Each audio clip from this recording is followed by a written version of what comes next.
Hi, welcome guys. Thank you for doing this. I think I'm really honored to be part of this very diverse, eclectic group here. And I'm talking to established documentary filmmakers from Singapore. I think we'll do maybe the customary rounds of introduction around the table. I'll just go very quickly. My name is I touched the mic. Yeah. Don't worry. That'll make it the blooper reel. Yeah, this is beautiful. Hi, I'm Jeevan from Monochromatic Pictures. I'm also president of IPRO, the Association of Independent Producers. And I'm a director and a producer by discipline. But, I love watching movies and documentaries. And I think that's why I'm really here to learn from you guys as much as listen.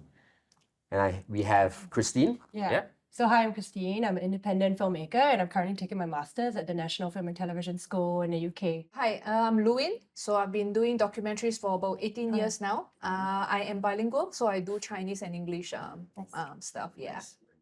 Hi, I'm Yusri Shaggy Sapari. I'm a documentary filmmaker, also a trans creation media producer. So I'll do things between Malay and English language stuff also. And I run Paradise Pictures. So hi, I'm Brenda. So I've been doing documentaries for 12 years already. I do mainly sports stories. So I did a lot of documentaries on national athletes and also pioneers, people who founded and started Singapore, and they were there decades ago when we were not even born. I was not even born then. I watched some of the documentaries that you guys have done, the team sent it over, and I was actually really moved at the stories that were captured, Sometimes it felt like I was, what you said, Brenda, it's like looking into back in time, almost like a time capsule, something that was preserved, and it was really, I could really see the passion across the works here from the filmmakers. Just to, kick things off a little bit, and get this started maybe in a vein. Maybe if you guys could share with me, what is your opening question to a profile or something, a subject that you meet? Like, what would be that question that you bring about? Usually to test the volume of the mic, I'll ask them, what did you have for breakfast? I always ask for their name so that I can use it for the supers later. Okay. Actually, it's very practical. You need to write down. Yeah. Because you may get the spelling wrong. Oh, yeah, that's true. So, yeah. Yeah, I think it depends. I think if the opening question for when we're filming, I would just ask them how are they feeling today? Kind of an icebreaker, small talk. Yeah.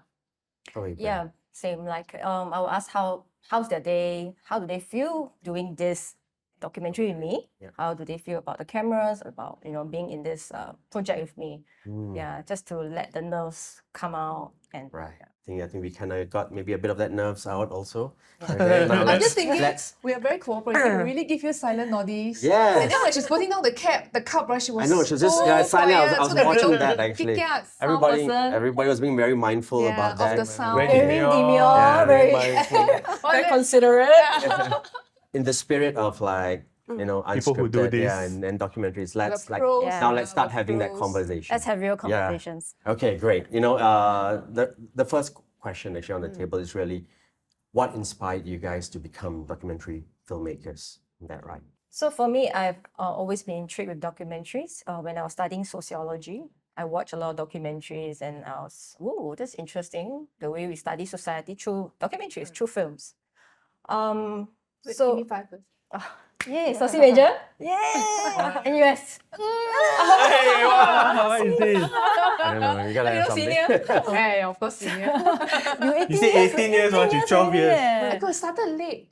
Oh yeah, true. She could have started. Oh, never mind. Okay, sorry. Yeah, so, but it was only until when my grandma was diagnosed with lung cancer, and then that time I was doing a corporate job, and then I just felt like I needed to leave my corporate job, start my own business or whatever, go on my own path and spend more time with her. And then at the same time, she inspired me to do a documentary on the last 2 years of her life. So I documented, as she battled cancer in our hospital, with photos and videos and everything. Then after that, I made into a documentary. Yeah. So that was in a way my very first project. Yeah. And then that translated to me continuing it, continuing the legacy, the love that my grandma left for me. Yeah, because she was the one who raised me, and she was basically the most important person in my life. And I wanted to, like, in the spirit of her fighting so hard, you know, she had such a strong will to live, and she, I think, outlived her years in a way. Yeah. So I wanted to continue and honor the love that she has for me, the fighting spirit, and the unconditional love, actually. Yeah. And then through my documentaries, I continue to spread what she taught me and continue to persevere through difficulties. So this is my And main also source. honor other elders, Yes. as you Yes. have mentioned. So I have a soft spot for elderly and seniors because of my grandma. When I see a elderly, I cannot. I just need to talk to them. Yeah, just to, like, befriend them, that kind of thing. Yeah. Okay. So that's my main source of That's inspiration. inspiration. Yeah. For me, I wanted to be a journalist initially. And then I realized that I enjoy making videos much more. So, I mean, journalism, there's the writing aspect and there's also the media aspect to it. So, I much prefer making videos. And it all started when my dad bought for me a tape recorder. So, when with that tape recorder, I was recording things happening around to, because I know that memories are very precious and they can be gone just like that. So I got inspired to capture memories. Basically, like we said earlier, you know, whatever we film is like a time capsule, and that's something that I still carry on till today. But as I went along learning and working with other people, I start to see the artistry of it as well. So it's not just plain recording, there's a craft to it to make it interesting for people to watch. And also there's also the craft of research, and also how do you talk to your profile such that they are comfortable to share what they need to share and open up to you. I think that those are very important skills, and it can get you quite far outside of just working as well. So that's something that makes me want to be a documentary filmmaker. And till today, right, I still prefer to watch documentaries as opposed to narrative. Yeah. Scripted. Yeah. What you? So apparently when I was a baby, right, you know, in my grandma's house, my family would see me crawling in and out of rooms, and they'd be wondering what's going on. And then they realized that I was actually watching commercials from one TV. So after the commercials end, right, I'll crawl over to the other room and watch the commercials in that. So I mean, so I like films before I even remember. Yeah, but then later, because I took sociology, again, yeah, it's like we should work at NUS feature or something. Yeah. Free branding for Alumni. them. Yeah. Marketing for And we're them. not disgracing NUS. Yeah, okay. Yeah, so then because I took sociology, and I thought it was just a beautiful way to merge my love of film and sociology, and also to be paid for being curious. Yeah. Paid for being curious. Curious. Importantly, getting paid. I love it. Yes. That's the topic for another day. Oh. Maybe we might get to that. We Yeah. might get to that. How about yourself, Christine? Yeah, I think for me it's actually slightly different. I actually came from the world of fiction filmmaking. And it's also a slightly different ball game. When I started out, I did a lot of casting for directors for feature films, for short films, and then I worked my way up. It was AD, a script suit. And so the whole trajectory was like mainly based on fiction. I thought I wanted to be a director, and I thought the way was only fiction. I did not discover the world of like documentary or cinema. Like basically, I always wanted to make cinematic films, you know.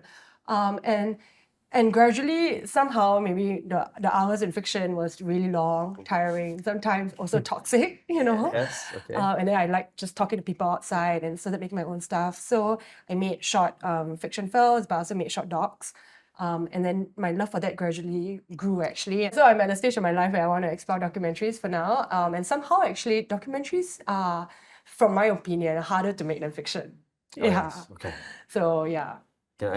I hear that. I hear that. We got a couple of unscripted things there that it's really in, I guess, the filmmaker's domain also, like how you want to shape it, how you want to get the story across.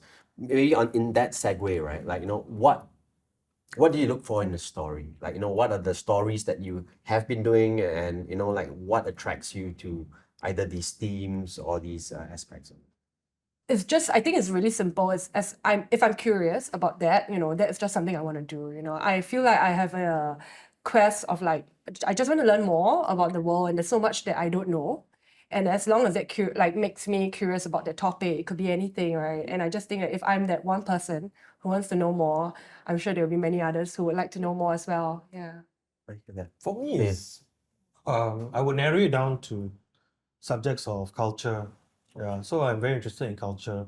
So what about culture is how people interact with each other, how people interact across different cultures, and I think that's what interests me the most when making documentaries. For me, is because my style of documentary is I look for the evolved version of my subject. Mm. What's my vision for the profile to grow into. Okay. So if there's stories of brokenness or there's some unforgiveness there, my end vision is like, okay, let's see whether this journey can take this person to reach acceptance, to reconcile, to let go, or to move on to heal, for example. So when I look for stories, I look for the potential in that story. Not just about the story, but the person. Whether this person is open and willing to grow. Yeah, because to me, it's an opportunity to evolve. Yeah. I'm hoping that when I film, I get to travel the world so it's like free travel, right? No, like just joking. Joking but not joking. Actually, the thing that really attracts me is when the topic is very counterintuitive. It's something like unexpected. Makes me go, huh? Then I know then that's something I want to do. Yeah, like for example, I read in this New York Times article in the refugee camp for Syrian refugees that they actually set up, there's a shopping street in a refugee camp, and then they call it the Champs-Elysees, and it was like, yeah, so I remember the article for a couple of years, and then when there was an opportunity, I was like, do you think I can go and film at the refugee camp? Yeah, and then I went, yeah, so in Jordan and stuff, and and then I filmed that shopping street. So that shopping street was actually the core of my the episode. Okay. Yeah, so these are the things that really, if it's counterintuitive, it will jump at me, and then I like it. So it almost doesn't matter what the topic is. Yeah. So you knew about this shopping street. How do you end up there? So that series, right, is about places that people live in. So actually originally I wanted to film at the refugee camp for Palestinians. Yeah. Because there's actually a group of Clowns Without Borders. Yes. So they actually but then this is not even like the recent war. It was previously they had a big fight, and so we couldn't go to that one. But this refugee thing just didn't go away lah. And then so when I read about the Champs-Elysees thing, then it fits the theme of the series, which is places we live in. So then we wrote in. So I had a fixer in Jordan, and then we wrote into the UN Refugee Commission, High Commission, UNHCR, say that we want to film there, and then the paperwork was done, and we got permission. Then my fixer found for us the possible shopkeeper. So the beautiful, so the beautiful thing was, so I was very specific. I say I want to, because in that article, the New York Times article, right, the shop was actually a bridal gown. So it was for wedding stuff. And I thought, in that kind of place, people were still thinking about the future. They were thinking about getting married and setting up a family. So I told my fixer, I said, can you please find for me a bridal gown, bridal wedding kind of thingy? And he did that. So we filmed that one. So it was amazing. And then they made me wear the wedding gown. Oh my God. Yeah, so when my mother saw it, she would, I wanted to die. And then, everybody saw the picture, wanted to die also. But anyway, yeah. And this is for CNA? This is a network. It's a show, commission. Yeah, it's a commission show. Channel 8 or Channel U, I think. It was for Chinese. It was a Chinese series. Yeah. Okay. Quite Interesting. interesting. Yeah. Yeah. Super interesting. I mean, that's a yes. Yeah, actually that. Yeah, so it's really nice when something that you read, right, and it's kind of like kept at the back of your head. Yep. I think for docu people, it's Yeah. like that, Yeah. right? I think it's always like Do you guys like share that? I Like, think I can feel that one. Yeah. The kind of thing, you're finding like subjects Yes. all over, right? My life is all the ruined by time. this. Yeah, everywhere I go, I'm like, who should I talk to? If I want to talk to this person. So like we're in Katong, Like- right? So I was quite enthralled, like excited by the CNA Food Feud. They were talking about all the different katong laksas. Yeah. So I was like, wow, I wish I did that. Such a wonderful story. As a documentary filmmaker, right?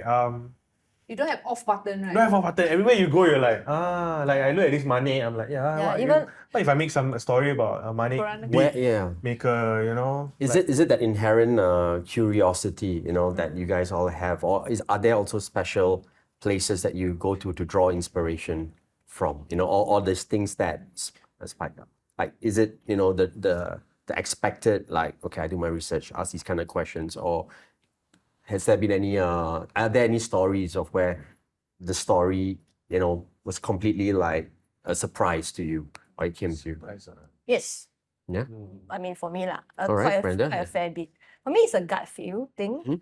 So, like during COVID, everything was locked down. Then there was this period where Malaysians couldn't come into Singapore anymore, right? So there was a long jam, and then people end up living in the streets, staying overnight. So I just thought, like, okay, maybe I should just go and check it out, like see who's out there still. It was like I think 1-2 weeks after the whole saga. So I just drove there, and I really, true enough, I really saw somebody, like an Indian dude, sleeping at the void deck of HDB. Okay. Then so I went to him, I just wanted to ask him, like, why is he sleeping there at 10 p.m? It's very strange. It was very strange. Then he told me that he just came to Singapore from Malaysia, from KL, and he actually has started work for a few weeks, but because the place where he was staying at is overcrowded. Not the dormitory, but like, there are other workers that stay in Like a rental. yeah, shop house or whatever, then maybe there were 20 people living in the same unit. And he was very scared of COVID. So he ended up sleeping there. Then I was like, okay, let's make a story out of this. Yeah. Right, okay. So, but of course, we didn't reveal his identity, and that was a challenge. And then that was something that really, like, I think it stood with me because I mean, also the gut feel comes from my personal beliefs, my values, my vision, what I stand for. Right.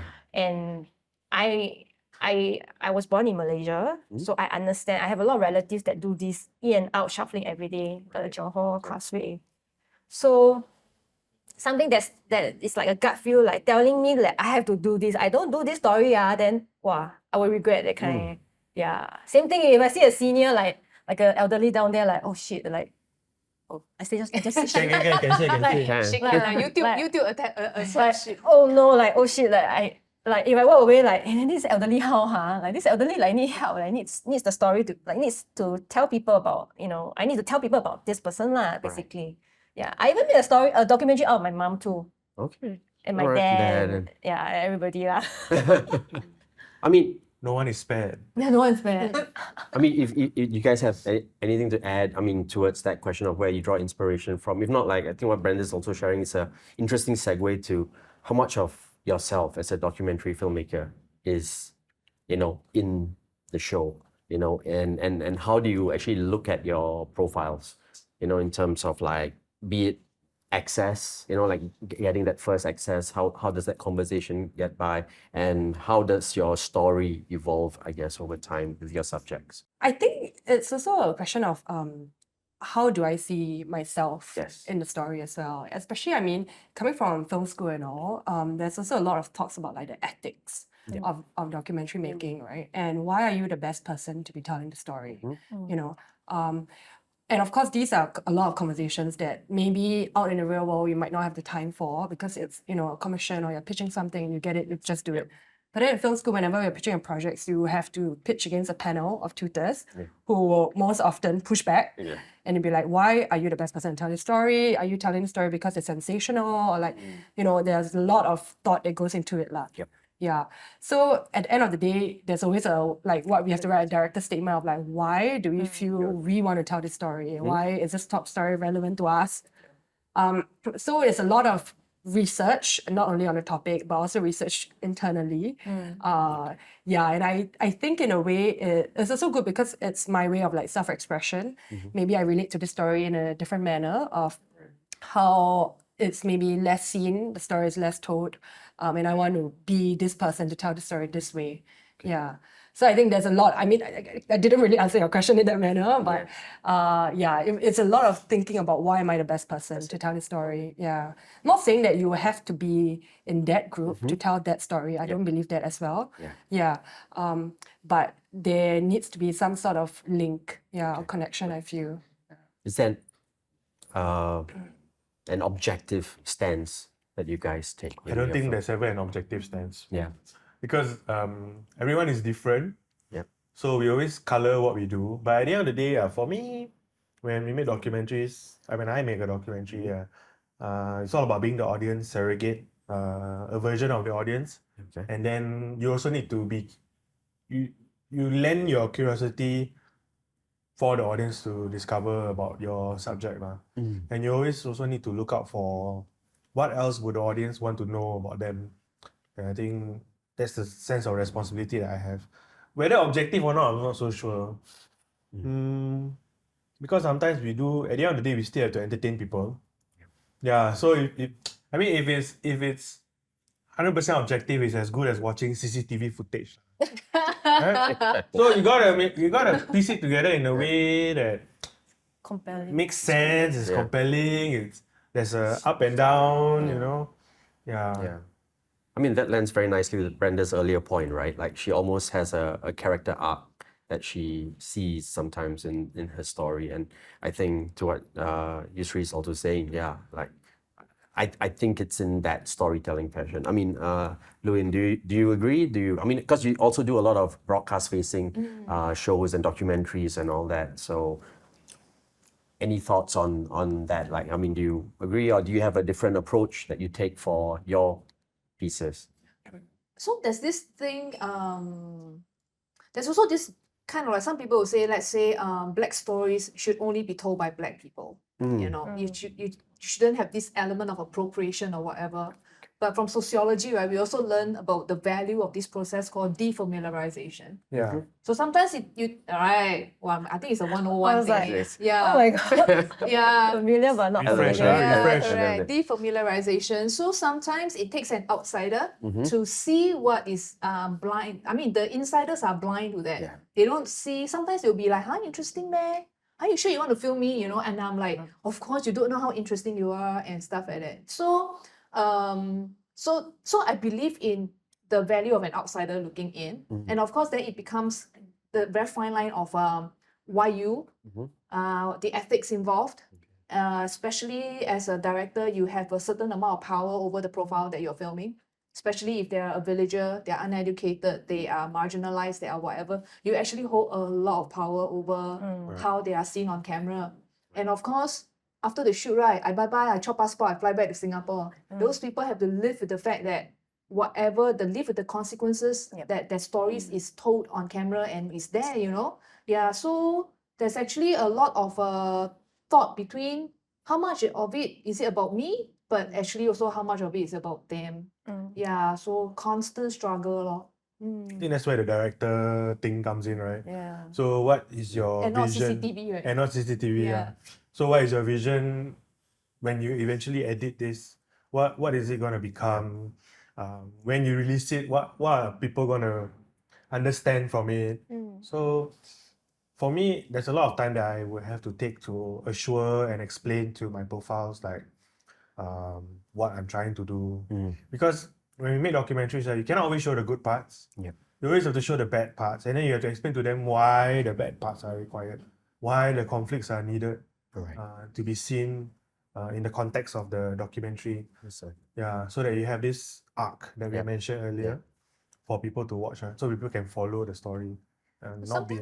Sometimes I hesitate to use this term director's vision when it comes to documentary. Okay. Because it's really not about you. I mean, at the end of the day. And I think one of the best approval maybe or something like that, it's when the profile comes back to you and say, "Thank you for telling the story. Yeah. You got it exactly as I meant it." So he may be thinking that he's not expressing it very clearly, but through your editing, through your voiceover and everything, then he say you said it exactly what I meant. And I think wow, that's the best feeling and the best accreditation ever, you know, that kind of thing. So yeah. So I would hesitate to sometimes use the word director's vision also. Yeah. Well, yeah, you're right. Perhaps the star is not us. The star is the profiles, Yeah. and then our job is just to curate what the actual things that happen in their life. Yes. Yeah, so that it is presentable for a documentary. Mm. So maybe when I mention vision, I mean like vision of what the video or the film is going to look like. Okay. Not exactly like, yeah, you're right, because the director can't really impose ourselves on our documentary real too much. Yeah.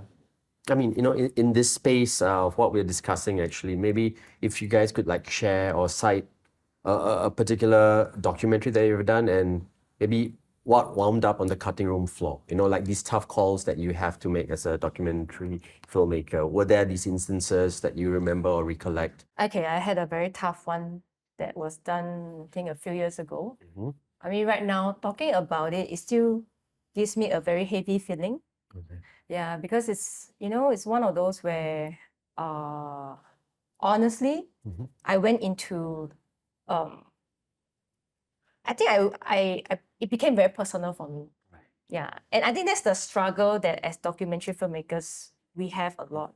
It's like how much of myself do I put myself inside to journey with the talent, and the profile is a story about depression, and it's tough. It's tough, and then along the way, and we were about to wrap up everything, and we go into the post production, and then that's when the profile said, like he doesn't want to do it anymore, and then because it's emotionally challenging for him, and then I myself had to make the call, like, do I pull this out? Do I continue to insist? Do I give him some time?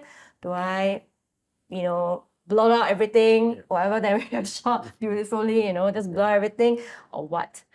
And I remember going down a spiral hole, for myself. Okay.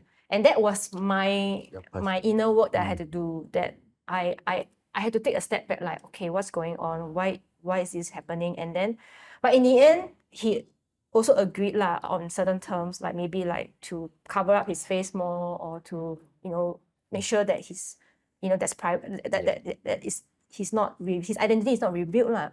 But on the other hand, I learned a great deal about myself as a filmmaker. And there is always a risk when it comes to this kind of topics, like mental health, life and death situation. I've done a lot of documentaries when people are dying, or on the verge of dying, or end stage of life. And then, how far do I push to create a story? Right. And how sensitive I need to go. And I just kept growing as a filmmaker, as not just as a filmmaker, but as an individual, as a person. Yeah. And during that project, in the end, even though it was published and everything, it took me like almost a year to recover. Honestly, Okay. like because I think you guys go through this, like you beat yourself up a lot after. Okay, I don't know about you all, but okay, I beat myself up a lot, and there's always a I self-doubt. beat people up. Wow. Yeah, you have to do Muay Thai, that, right? So, For me, is I doubted myself a lot. Yeah. And when I'm in that stage, then like naturally the project that comes out, the profile that comes out also like may not feel confident. Yeah. Because Okay. I'm not confident in myself. Then after the whole project ended, then I went into the dark hole. Then I'm like, okay, I need to slowly. It took me like one year, like almost 1 year of like going to the beach, go jogging, do yoga, do whatever it takes to get out of that funky space, and then like believe in myself then that I'm a good filmmaker. Right. My intention of doing that project wasn't like to harm anybody or what, but it's really to create awareness, and also for that talent, for that subject to grow as a person as well. But maybe it was just not like it didn't turn out as planned. Yeah. Can I try to understand? So the person wanted to pull out of the film. Yeah. Because talking about your own condition, especially for someone who is going through a mental health condition, it's not easy. Maybe does the table also have anything like that, similar stories to chime in? I mean, maybe not so much about whether how close you were to that subject, right? Like, I think especially documentary filmmakers, the process, maybe if you could share what were some of the challenging moments that you may have faced, like Brenda has shared something where it was how close to the subject matter. Would there be other aspects of this, like where it really differs from a scripted world, right? Like here, I think sometimes that lines gets blurred and that journey that you take. And I think the craft also imprints on you as much as you imprint on the craft. So any thoughts on that? Like Christine? Yeah, I have two examples. One is I made a short film called 21. It's about a girl who, at the age of 21, realizes that she's pregnant and she contemplates an abortion. And I think the biggest challenge is that she didn't want to show her identity. And then it's easy to be like, oh, if you don't want to show identity, I can find someone else who can show your identity right on camera. But I also feel like it's a chicken and egg thing. The reason of not showing her identity is because she thinks that there's a lot of judgment because she was still going to school, going to poly, she was hiding her tummy. But if we don't see this kind of stories, then people don't think that there are such stories, and then they don't know, they don't make it. Like, it's a chicken and egg thing, and then there's more judgment because people don't know, So I felt like it was important to tell the story, and we had to treat it creatively. So we used like animation and all. Yeah. So I saw that, by the way, it was lovely. Oh, Nice, thank nice, you. Yeah. So actually, I came back from a festival yesterday in Bali, and we were like screening the doc, and the reaction was very interesting to me. I wasn't in Singapore when I did the screening, so I didn't know how the reception was in Singapore. But on my screening in Bali, the crowd, there were a lot of like Indonesian students actually, and then I think a teacher came with them, and then there were a lot of students, and they were really surprised in a way because it's not something legal and it's not something talked about in Indonesia. They have realized like, oh, a film seen by different audiences evokes different reactions. And then sometimes you think Singapore like, yeah, technically it's legal in Singapore. You can do all this, it's just not that well told. But then when someone else of a different background watches it, they take out something different from it, and then it makes me realize like, you have to keep exploring stories because it might resonate with someone out there. Yeah. Yeah. And I think another example is that I'm working on another documentary now, a short film. It's for my grad. And then we interviewed. So basically, a story is about these two aunties in Singapore who travel around the world in a van. I know It's those called- aunties. Yeah, it's called they're called the two traveling aunties. So I made my grad film, and at the same time they were at South America. So I flew to Colombia to film them. And yeah, but I don't want to spoil the documentary. That's why you were in Colombia. Yeah, I was I was in like, why is Colombia. Christine in Colombia? Yeah, but the thing is, on camera, I did one interview, and one of the aunties actually cried on camera in an interview. And then it's very easy to be like, oh, she cried. This is going to make it in a cut, like this interview. thriller shot, yeah. Like this is a money shot. She cried. Then we were trying to put it in so much of the time we were like, yeah, this interview is going in. But then when in the edit, right, we were looking at it, it somehow didn't fit the story. It couldn't fit the structure. And I was thinking like, it's such a pity, it's such a waste, like she's crying on camera and then it shows like the power of you as an interviewer, but she's also crying, like you think like it has to go in. But then you realize you like take a step back and then you do an ego check and you realize, actually it doesn't fit the story and it's not right. It's not that, like, if you put it in, maybe it's also exploitation of the emotions. Like, it just didn't fit at that point. You can tell a better story somehow. So that vision that you had, like, initially, just because on set you felt a certain emotion might not necessarily translate in the post. And you must really, like, let go in order to fit the story and tell a better story. Yeah. Thank you so much for sharing what you did in the first half, and I think there were a lot of things that were very valuable, very insightful, and also personal. And I think just to give Luin and Yusri also a chance, I think we were just talking about citing some documentary films that you would have done in the past or maybe ongoing right now, and some challenges that you faced, where the craft and yourself, maybe those lines blurred, and maybe that imprint of your craft or yourself as a filmmaker kind of overlapped. After I finished filming at the refugee camp, right, I actually got a bit depressed when I got back because in the face of all that tragedy and suffering, right, and they were invisible to the world. Like, they were on the news, but honestly, nobody really cares. So after I came back, this whole meaninglessness of why I'm filming them, and then getting paid for it, then whereas they seem to have gotten the short end of the stick for every deal or whatever, because there was just so much suffering.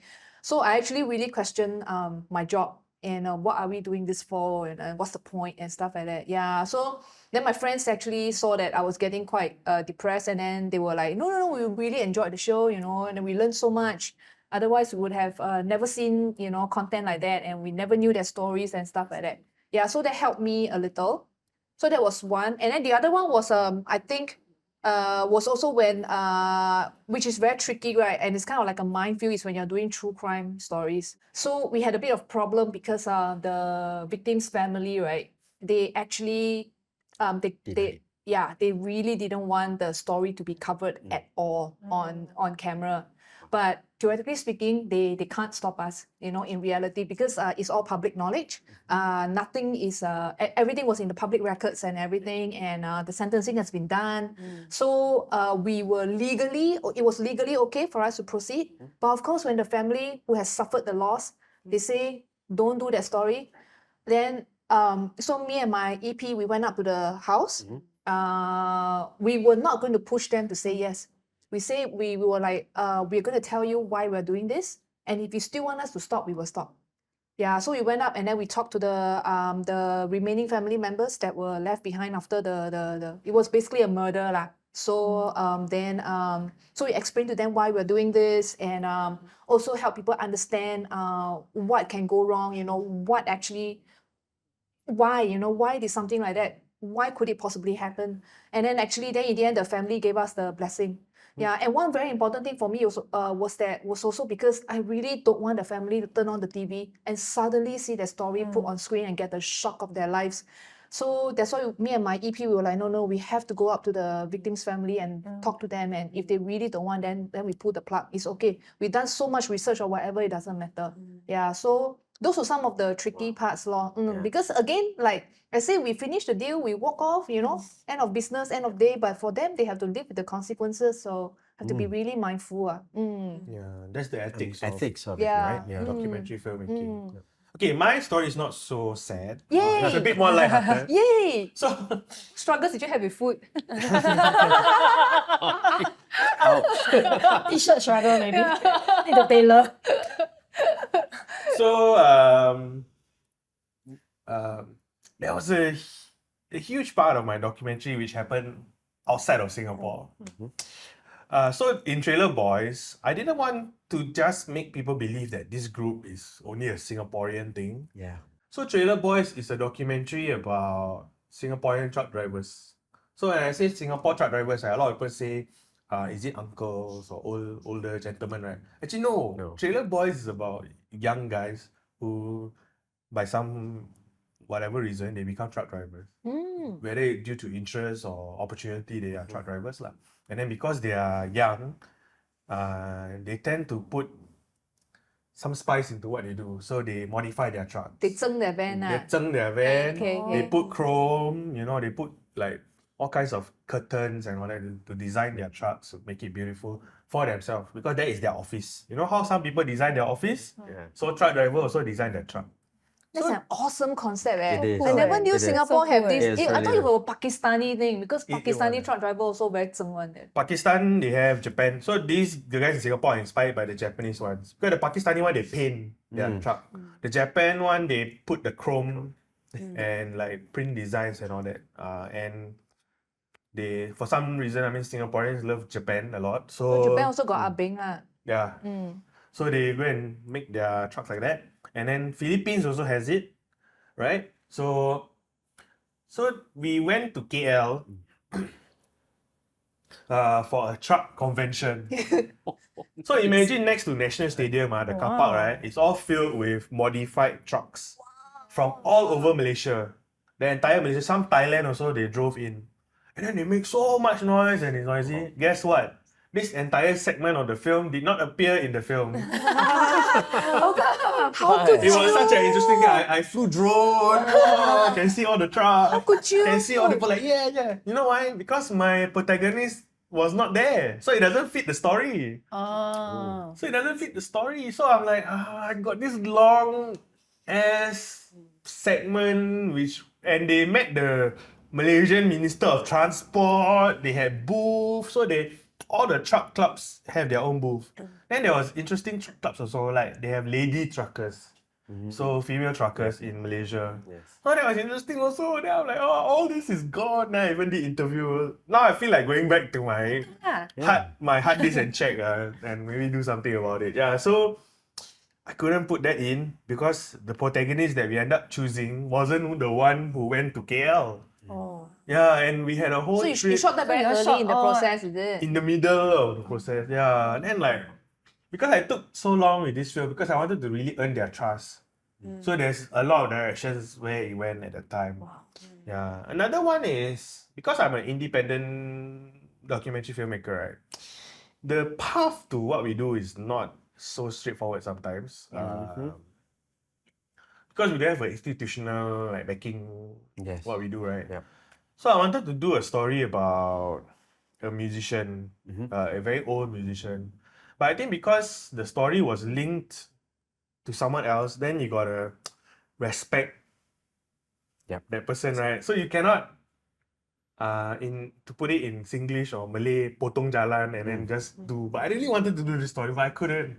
I tried to get it funded, but somehow it didn't get picked up. Then I was really upset. Also put me into a funk for a while. I'm still recovering from it. This year, I'm about to recover from my sadness this year. So I'm glad that this run, right, I meet with you guys and I'm also been on other podcasts and like kind of revisit what I did with Trailer Boys to like kind of re-inspire myself That's- to work on it again lah. That's great. That's great. I mean, stick a pin in that. Yusri just mentioned something that I want to get to later. That's my producer kept putting on. I'll come and quiz you guys. But I think what you guys have been sharing, like, you know, authenticity to the story, the personal overlaps and those lines, the sensitivity to your story and the profiles and all that, right? All these challenges, all these things that you guys put yourself into, you know, why do you do it? Why is it important, whether for yourselves or whether for the greater ecosystem here that we're talking about, like the Singapore audience or a global audience? You know, why do you do what you do? You mean other than to earn Wait, money? maybe something. Yes, Luin, other than Maybe like that, this, Not always to earn money, right? I mean, despite all these challenges, yeah, despite of it, you know, like why is it important? Like maybe is it to get the story out there? Is it also, you know, like something as filmmakers that you you know, I always joke that sometimes we're all masochistic in some sense, like, you know, what we do, you know, it's this very passion driven thing, right? So maybe if you guys care to weigh in, like, you know, I'll just open it up to the table. I think in general, I think filmmaking is so hard. It's actually really hard. And the funny thing is, the more I know about filmmaking, the harder it is to make a film. Like when I don't know anything, I would just take some shots, put it together, you make a film. And then actually, the more you know, the harder it is for me to make a film. And to actually go through the whole process is very tiring, you know. It's very anxiety inducing and everything. So therefore, the story that comes out, I must feel I must feel for it, I must connect to it. That's why I'm willing to put all my energy and resources into the film. And I think I'm driven towards female-driven stories and stories that are maybe lesser told. You know, I did a documentary about a girls' home in Singapore.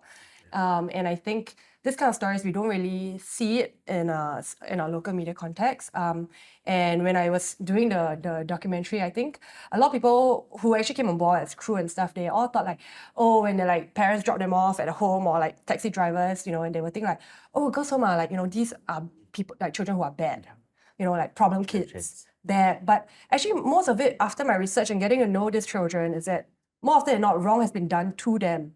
And not that they have done wrong, you know.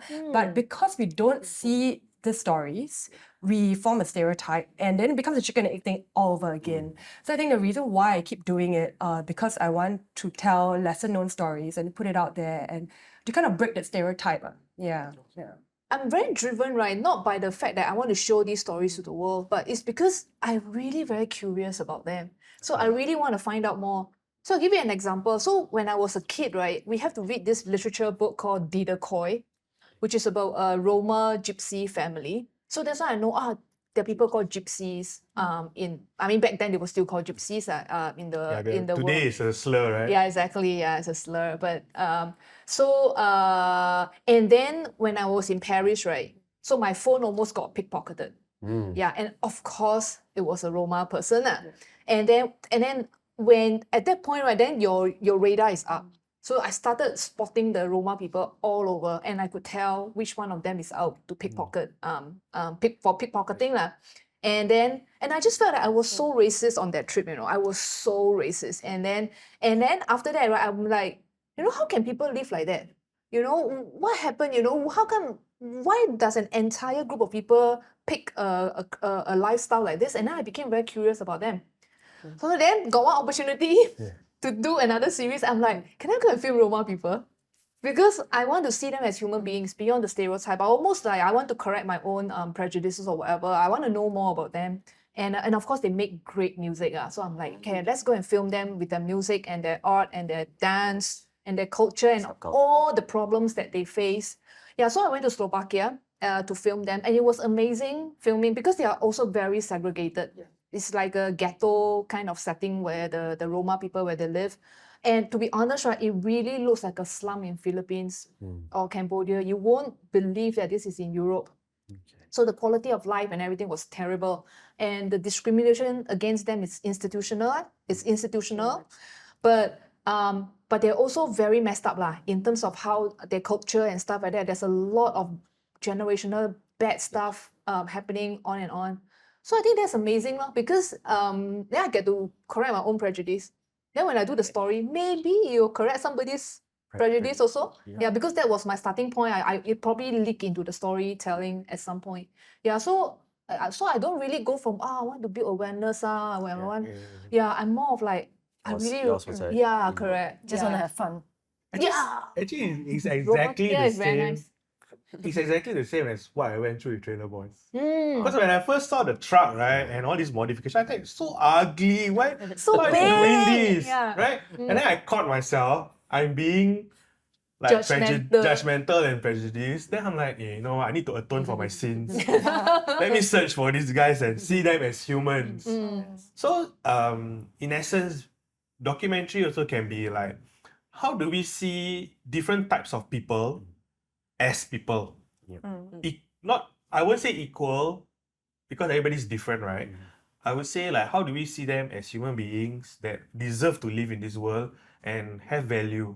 So that's the beautiful thing about documentary, to see the value in everyone that we meet. Yeah. That's I think on that note, so why I still do what I do, right? I recall the experience I had with this documentary that I made. It's called When the Stars Align. It's a documentary about the first 3 women Olympians of Singapore who went to the Olympics.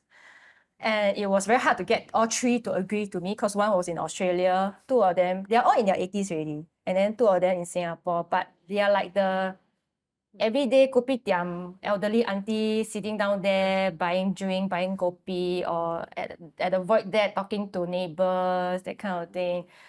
So nobody know that they represented Singapore at the Olympics before. So when the first episode about the first one who went to Olympics was released, and overnight it garnered like more than 1 million views. Then eventually it reached 3 million views. Wow. And it was very unexpected for me, for the elderly. I call her Auntie Pei Hua lah. I still visit her nowadays. And because she was an elderly that was isolated, living alone with a son, but then she had already forgotten that she once represented Singapore in the Olympics, and she had forgotten how great she was, how sensational she was back then in the 1950s. And was she the high jumper? Yeah, the hurdler, high jumper, and hurdler, sprinter. So from talking to her, she rejected me to like we meet at her house void there, then we did an interview there to like let's meet at kopitiam, Then she invited me to her house, then after that reviewed a whole albums of newspaper cutting, photos and everything. And then we just did it, and then I made the documentary, right? And then there was a screening at the Capitol Theatre, and she was invited. And then at the end of the screening, everyone just stood and then had like a standing ovation for her because she came. And then she looked back. She said her heart never felt beat so fast before. She actually had heart condition. Yeah, she's old already. You Yeah. troubled her. And then she said that because of this project, then her health became better like that. Oh. Then like because she Beautiful. started to like be worthy, I think. Mm. She started to feel that actually maybe people actually do recognize her. And then the other second Olympian, she because of this documentary, she went on to be invited by NDP to be featured as one of the main the very characters. recent- yeah. So, but this first lady, she is very epic because she's a Cantonese elderly auntie, and then will just say whatever hard truth that will come out. So it's very funny, it's humorous, It's very good to watch. Yeah. it's very honest and that kind of thing. She don't like you, then she'll just don't like you. She'll just say it in your face, that kind. Then we came back and we did like a follow-up video on her looking at the Facebook comments on all the million views and everything. Then her response is also very epic lah, you know. Yeah. So then I see her transformation. And that whole entire experience, and now my friendship with her continues.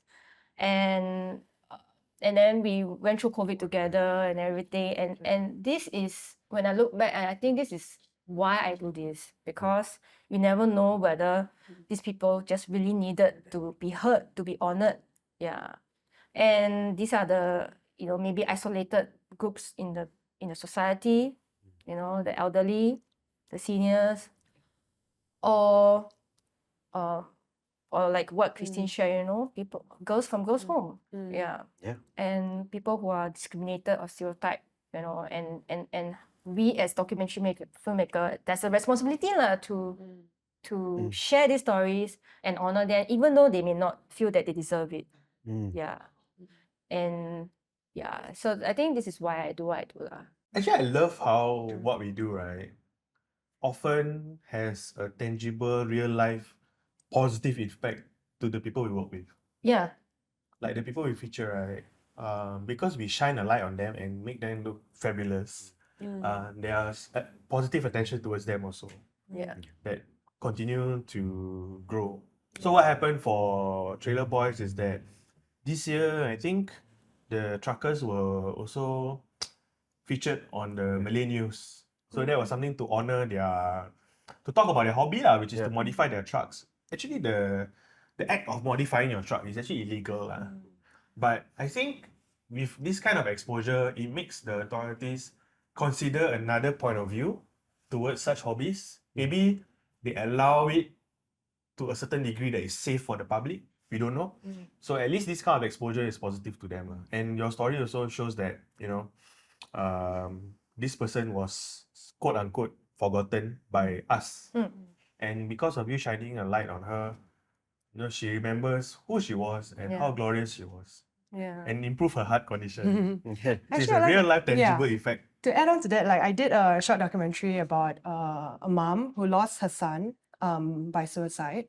And at the end of the documentary, basically I asked her to say, if her son is still around, what would you like to say to him? And then she just broke down, and then like she was speaking to the camera as if that was her son. And it was actually very impactful for her. And after that, she was like, thank you for like letting me say this. So I think it was a way of being seen, being heard.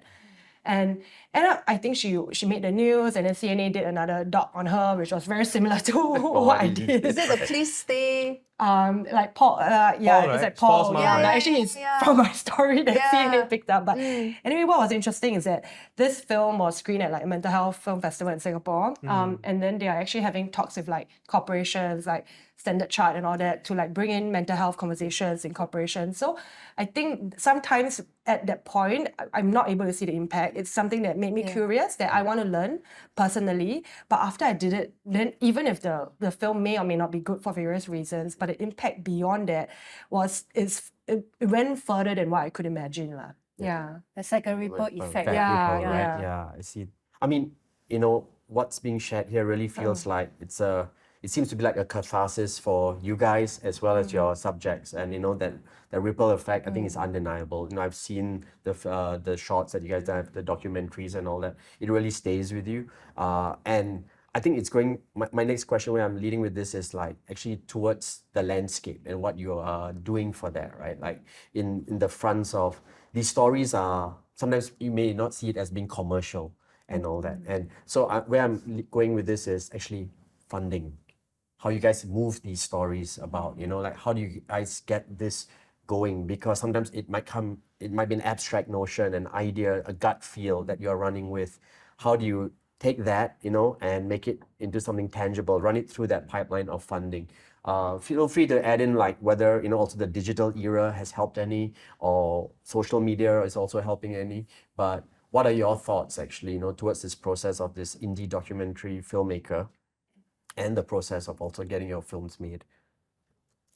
We just eat rice and bread every day only. Should artist. Actually, I think to add on a question, I'm more curious, like for when you're working, what is the difference between doing like independent and being like doing commission? Because like then it's a funding question. Yes. And it's I guess also a That model, control, yeah, control for question. sure. Yeah. I mean, this question really hits very close to my heart because I have been, so basically I'm a labor for hire, right? So the channel needs stuff, the production house needs stuff, and then I just get hired. So I almost have no say in the topics or whatever. I mean, at least the series lah, but the specific stories, like maybe I say, hey, can I do this and can I do that? But actually now I would like to do my own YouTube videos and do my own YouTube channel, and I have absolutely no idea how to monetize it. I mean, I know in theory how it can be done, but it's like in real life, can it be done?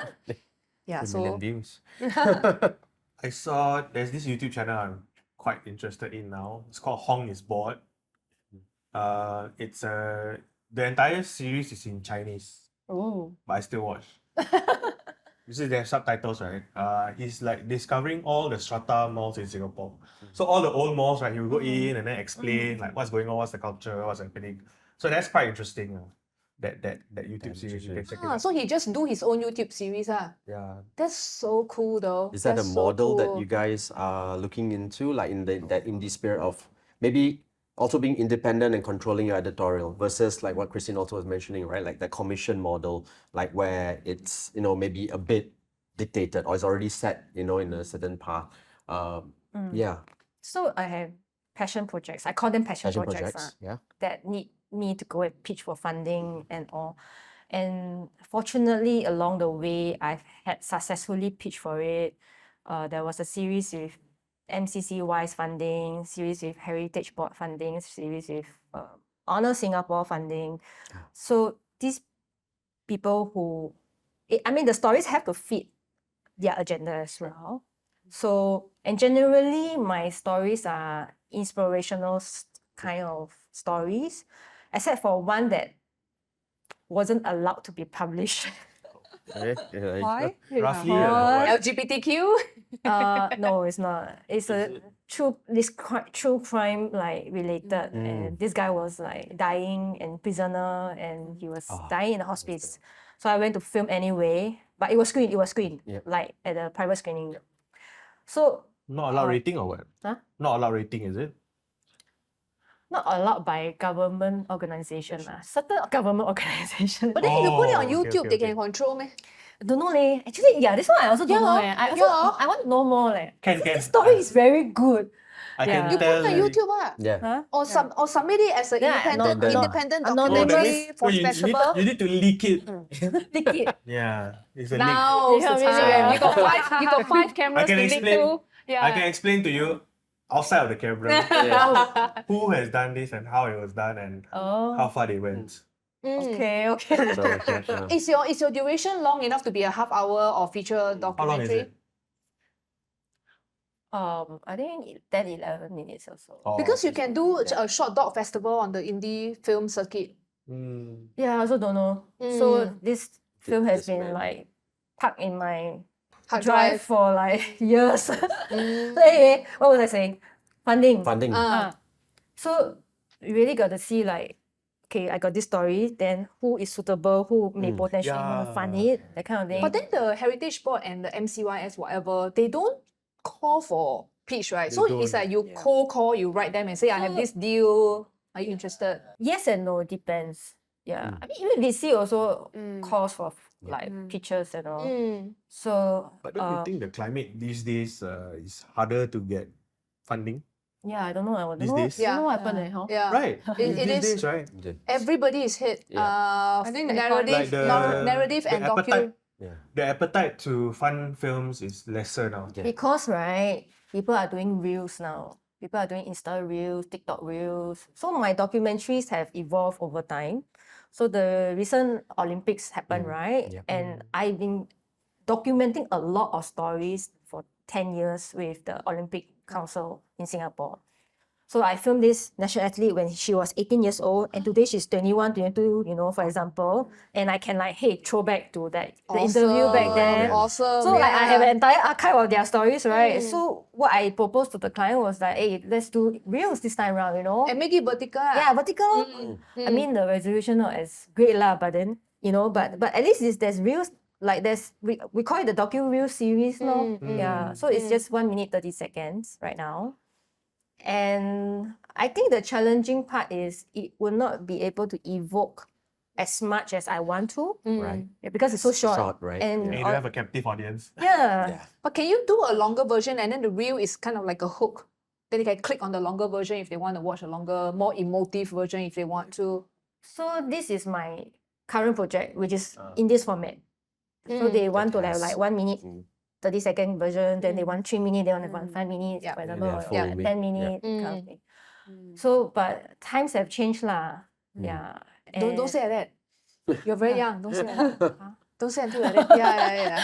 You're with the times. Yeah, I think the we are the Facebook show times. has shut down. I need to say The very, Facebook show has closed, but you're with the times. I need to say I'm very young, right? Because you're older than me. Yeah, hello. Yeah. But then when you filmed them like many years ago, were you funded for that or were you self-funded? That Who one holds is the fun. copyright? Huh? Who holds the copyright? The client, no? Yeah. Which is Singapore that's why Sports you Council propose to lah. them back. Olympic Council. So Ah, okay, but then I have other passion projects which I have to own self go and pitch Self-funded, lah. yeah. Yeah, and not all the time you will get the funding. So it's not easy. Yeah. So so if this organization doesn't want to fund, then go to another one, no. Then this one, then the one, then another one, no. And then still don't have, then you just do. Oh. Do you have a producer that Yes. that helps you on that, or it's just you?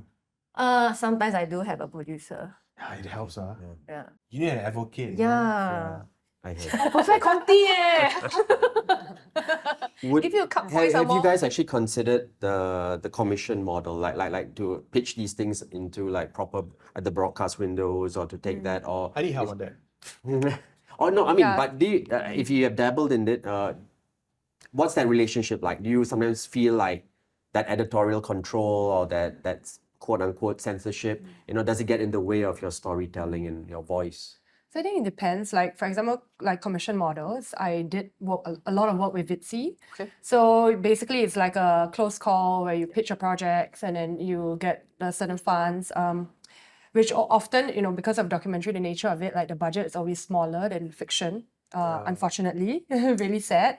Yeah, and then there's also like hired labels. Sometimes I work for like CNA or for like different production houses in what now they call like branded documentaries. Branded content. Yeah, so branded it's like content.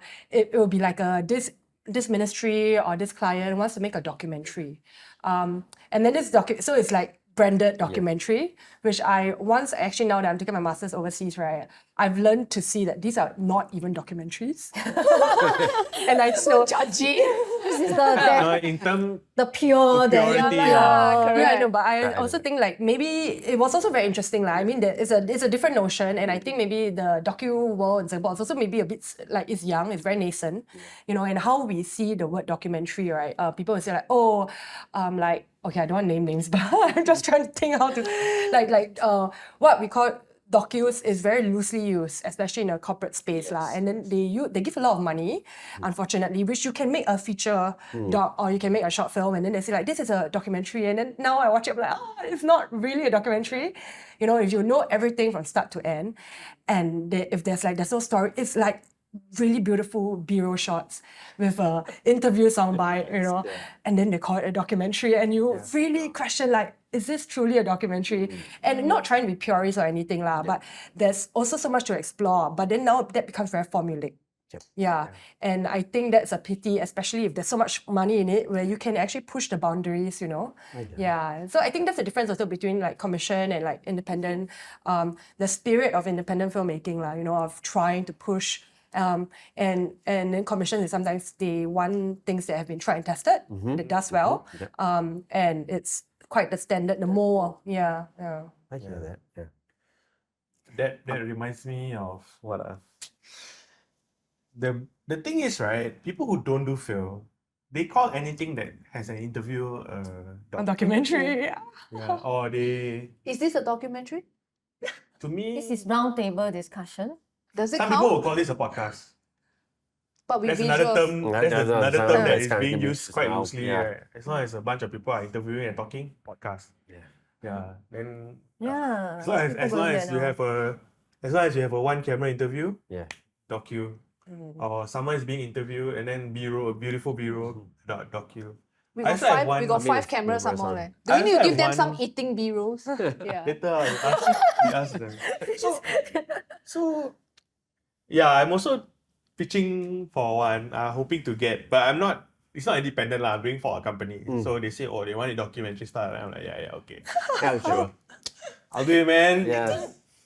Yeah, I think in that sense, yeah, I agree as well. Like everyone is doing it. Then the influencer, they also can call themselves documentary filmmakers because So, they but are filming their life, documenting their life every day. Yeah. And then the conflict, the drama that they have in their own life also I documented hear in a that, way. hear that. I mean, I would say like also what the streamers are putting out, right? Yeah. In that band of Blurs like the line. documentaries, right? Like docudramas, docufiction, and things like that are coming out. I think it's very interesting, and I think something that we all perhaps have to find our way to navigate and try to get through to that. Jumping on that train of thought, right? Like, are y'all actually looking to expand beyond your repertoire? Let's say in terms of like how you present your documentaries. Are there like new ideas, thoughts Platforms, to? is it? Yeah. I like what she said about the reels. Docu-reels? Yeah. I really love like- TikTok. Okay. I love yeah. TikTok. Yeah. Because when I watch TikTok, right, I'm not watching people dancing or singing. I'm actually watching documentaries on TikTok. Like they were explaining some global issue. Yeah. For example, The explainer type lah. explainer or someone is explaining some cultural event that happened in the Middle East in the biblical times or what. And to jump off on the whole biblical theme, like what are some biblical things that we take for granted today in all the Abrahamic religions? So I find that so interesting. But the question, we live in this world, right? So we need to pay bills. So the next question is, how do we do things such that, you know, we are able to sustain ourselves and make a living out of it? I think that's a big question. That's why we always talk about funding. Yeah. And now funding is not so readily available anymore. So we need to also expand how we look for that. But I think when we do online stuff, like for example, when we do Reels or we do YouTube, these actually serve like a portfolio for us. Then we get the branded stuff that we get paid Comes for in lah. there, Yeah. yeah. And one of my heroes, Werner Herzog, right? I realized that before he made what's the family story, family romance LLP or that movie, that documentary movie, right? Yeah. He was acting in Star Wars. So he used his Star Wars money to fund his film after that. So maybe that's something that we also have to do. Like all the commission work that we have, we save up that money, a portion of it, and we use it to make our films that we used to tour around the world, or we put it online for people to enjoy and help us grow our brand and grow our own name.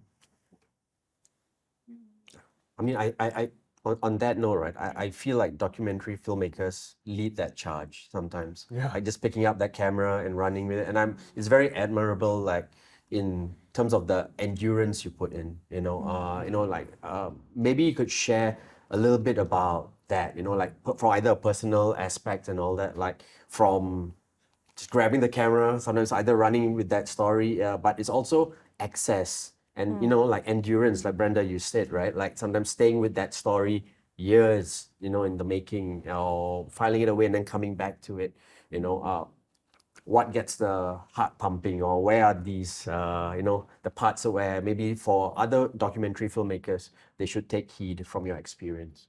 So recently, I want to move into film and drama. So I actually directed my first drama. So of course the drama set, right? The number of people is like 5 times the size of your documentary crew, right?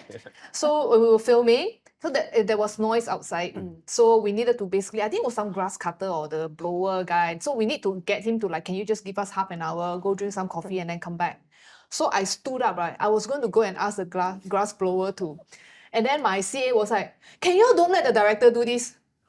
Then I'm like, oh yeah, I'm the drama director, huh? So I sat back on my chair. Yeah, correct. But as a docu director, you're so used to doing everything. You are everybody, you're everything. I mean, the most dedicated Saigon warrior around, right? So so it's very hard to also think about where do you want to channel your energy, because if you don't do research, you don't have access. Like sometimes you have a researcher, right?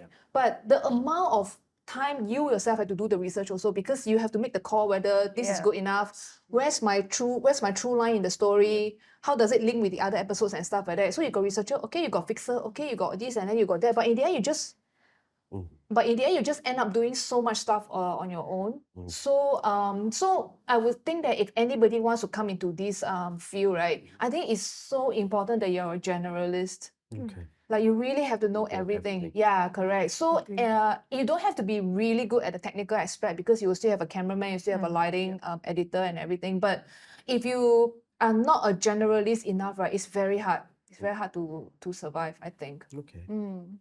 I think for me, like the most time that I spend is talking to the profile, creating a trusting relationship. And also accessibility is one thing. It's the hardest actually, I feel. Like if you don't have accessibility to a good story, then there's nothing you can show. Yeah. And once you assess really what kind of partnership or relationship you have with the profile, which is super important, because it can really swing the story from just a superficial, mediocre story to a very authentic, emotional, in-depth, and inspiring story, for example. Yeah. So for me, the priority was having that closeness with the profile. And also like believing that anything that happens for a reason in the set, along the way, the production. Sometimes there'll be rain, then I'll be like, oh no, like what the hell? Like I need like a sunny day for that particular, like maybe whether it's shooting B-roll or whatever. Suddenly it got a lot of rain, then I always tell my DP like, hey, just shoot. Just shoot. I know we'll use this somewhere, somehow, and true enough, you can use it. Yeah, so everything is just somehow the universe will arrange things to happen because I want it that way subconsciously maybe. And if the profiles show up certain way and unexpectedly, it's also something that maybe I intend it to happen. And at the end, when I cut the edit, it does make sense. It completes the story. Just embracing that, right? Yeah, so a piece of advice is really like just surrender.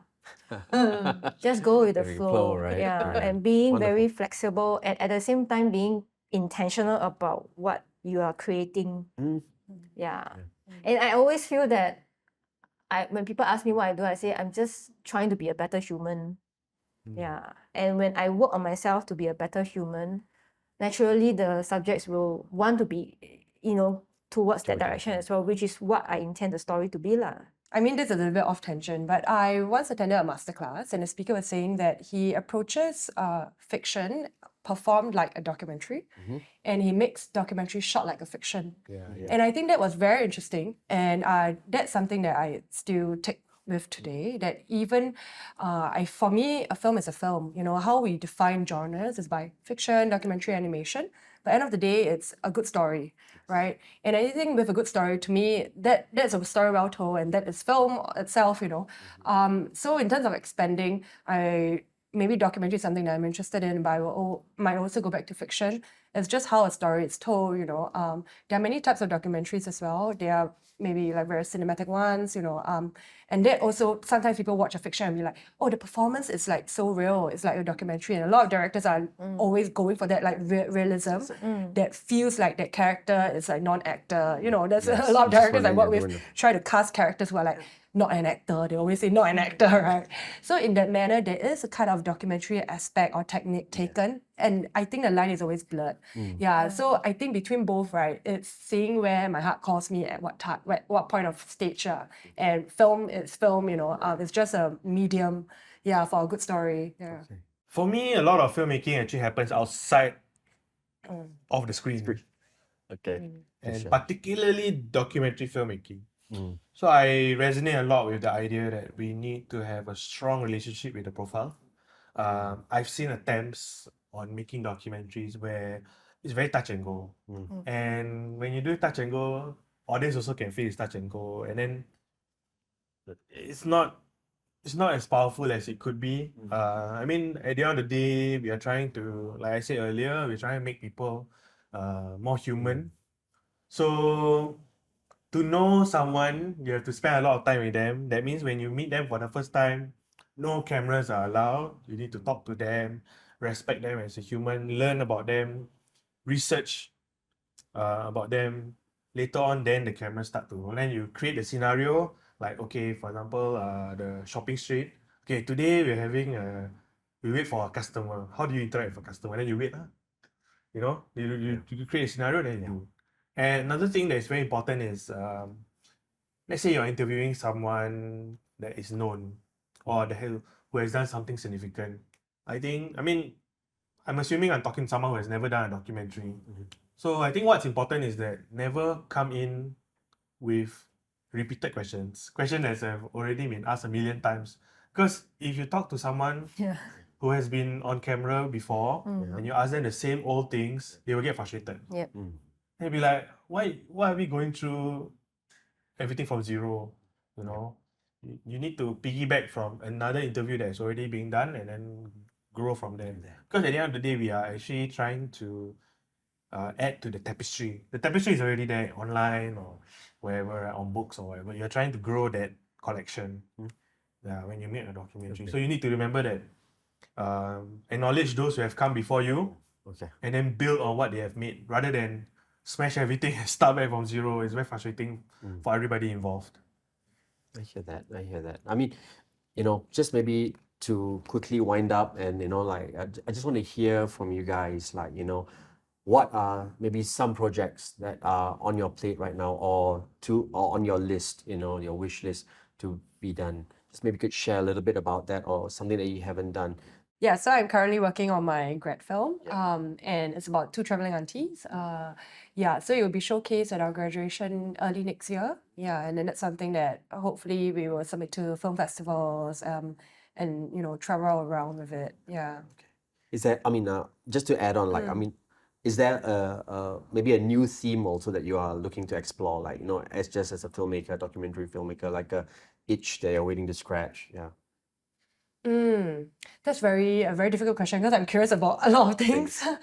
But I think it's also more now. I think the struggle or like the question is, how do I continue my independent work and try to balance with commissions, or like what happens after I graduate? You know, the industry is not doing so well at the moment, and what really is a way to sustain us as documentary filmmakers. I've seen a lot of friends who are actually really talented filmmakers and they've chosen to pursue another industry altogether because this industry just doesn't pay and they can't find a way to sustain themselves. And I think it's actually very heartbreaking. And I wonder what is the solution to, you know, keep and fuel our passion, but at the same time to be able to live sustainably. And I think, I don't know if you have any answers or solution to that. Maybe you can share your experience. But it's not something that I think we also face in Singapore. I think as an artist, as a filmmaker, everywhere around the world has their own set of challenges. But yeah, I think to have a like-minded group of friends and a collective in that manner. But I'm sure it doesn't help that Singapore is an expensive place to live in. And in terms of if everyone is doing something else, you know, make you want to quickly try to earn some money somewhere else as well. yeah, I wonder what's the solution for that. Yeah, Maybe you should turn the lens to that story. Yeah. yeah, maybe, Yes. maybe. When I think about the sorry, I Yeah, sidetrack a no, bit. go When I ahead. think about the problem, right? It's also because there are not many known documentary filmmakers. Like maybe the most famous I want to know is like Tan Bin Bin lah. You know, like the Lao Jiao. Not okay, sorry, not Lao Jiao, but the ones that have always been there. yeah. And then like basically I think like she's the only one that is being put on like in the light lah. And then because there are not many like in a way like more role models for the younger ones to look up to, and people wouldn't know you guys to or me, you know, like what we do actually can work, can be meaningful. That's what this thing is for. Yeah, that's why plastic so Help us, yeah, to help. And Okay, the next generation, Yeah. they can follow us online. yeah. Yeah. But I've seen the growth in documentary filmmaking because with Honor Singapore, I don't know whether you know Honor Singapore. Yeah. And I've seen the documentaries from the film schools evolving over the past few years, and I know that their standard is getting better. Last time, maybe 4-5 years ago, maybe a lot of people would not want to go into documentary filmmaking. And I always wonder why, how come film schools, like, it's not popular, is it? Like, you know, documentary, like maybe, like, cannot give bread butter. Because everybody want to use Ari and Ray. A lot of people, And got focus puller. It's like, what focus Everybody- puller in docu? yeah. But one Hello. 30-man production team. Yeah. everybody wants to be a DP like, these past 5 years. I realize everybody wants to be a Not DP. cameraman or DP. DP, yeah, not cameraman, yeah. Alright. Yeah. Different It's very one. heartening to I see actually some, talk to like- you. Yeah. Yeah. I mean, feel so Don't feel so alone. lonely. I was going to save that for the rap later. Yeah. I mean, this is kind of like therapy, I guess. Yeah. But I think you shouldn't discount the stories that you tell and where the space that you guys occupy, because I feel like our documentary and these stories, right, our Singapore stories or these very personal stories, they are a lot more transferable overseas than our Yes. dramas. To be honest, like Yes. like I do both. No, I think I- I think both are possible. Yeah. Totally agree with I you. think Singapore stories in general, right, have a very strong potential. It's just that we don't give each other meaning the viewers don't give the filmmaker, and the filmmakers also sometimes don't give the viewers enough credit to know that, our shows, right, can tour. Yeah. And if we do it in our own mother tongue or even Singlish, even better. Yes. People will find it very interesting. Because even on TikTok, right, sometimes I see like people always commenting about the Singaporean accent. So there's some sort of a overseas interest in the way we speak. Some of them like it, some of them don't like it. Then some people in Africa, they claim that we sound like them. Yeah, some Africans, right? really? Yes, Yeah, yes, yeah, They yes. claim that Singaporeans Yeah. sound like that particular country in Africa. So like, there is a sort of interest in Singapore, and as an industry, if we acknowledge this interest, we can help each other like grow and get our stories out. Get the interest coming in. That's really nice on Yusri. On that note, any final, just short takeaways from today's session or something to leave the viewers? I think it's really awesome that I actually get to sit down with you guys, because documentary like directors, right? We work with the DPs, not cameraman, DPs, sound people, and then the editors. But the directors actually don't have a chance to work together. And like, Yeah. I mean, I don't watch enough TV, but I would love to watch your shows. Like when I hear about what you guys were talking about, what you've been doing, I'm like, I want to watch that, I want to watch that, and I want to watch that. And it's just so awesome when we get a chance to come together and actually share like this, Yeah. Yeah, I'm gonna go back and Google you all and watch your stuff. Yeah, exactly. Like, Basically, that's what who's I'm this doing. person? What is that? Then you realize, oh my god, it's like oh 有眼 my 不 god. 识泰山, Tarzan in front of you, you don't recognize. Hey, we didn't finish the part about the next film that we're gonna make. I am trying to move into film and drama and writing my own scripts, film and drama scripts, right? But a lot of that is actually very influenced by my background as a documentary maker. So my hero is Koreeda, who started out as a documentary maker. So all the drama concepts I come up with, right, even though it's a black comedy, but it's also very real life grounded. So that's also what maybe something about transferable skills, that kind of thing. Because and like you were saying, in a lot of times the definition between fiction and non-fiction is actually very, very fine or very blur. So it's really fun when you get to expand the repertoire like that. Yeah, for me, I want to look more into Singaporean culture and other aspects of our culture lah.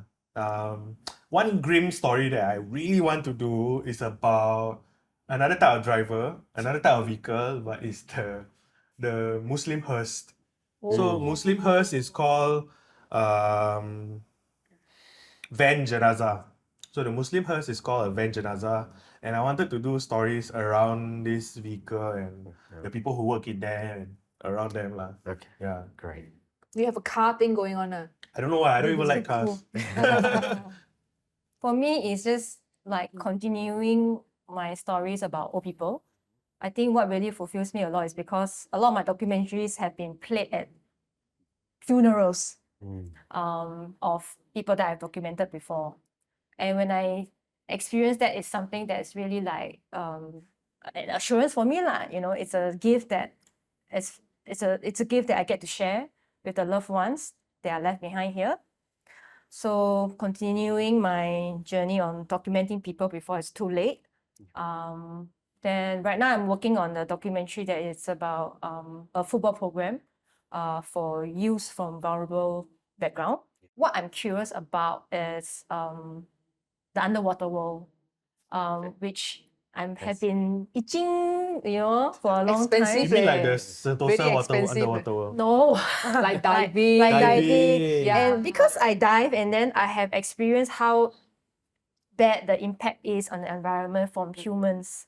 Yeah. This is lovely, guys. We'll continue this unscripted conversation offline, but I want to thank you, Brenda, Yusri, Luin, and Christine for attending today's roundtable. It was really insightful, very inspirational, and I think you guys left us a lot of things to think about and to chew on, you know, and yeah, let's stay in touch. And thank you very much, guys. I'm so glad to be here. Thank Yeah. you. Thank you for having us. Thank Yeah. you, thank you.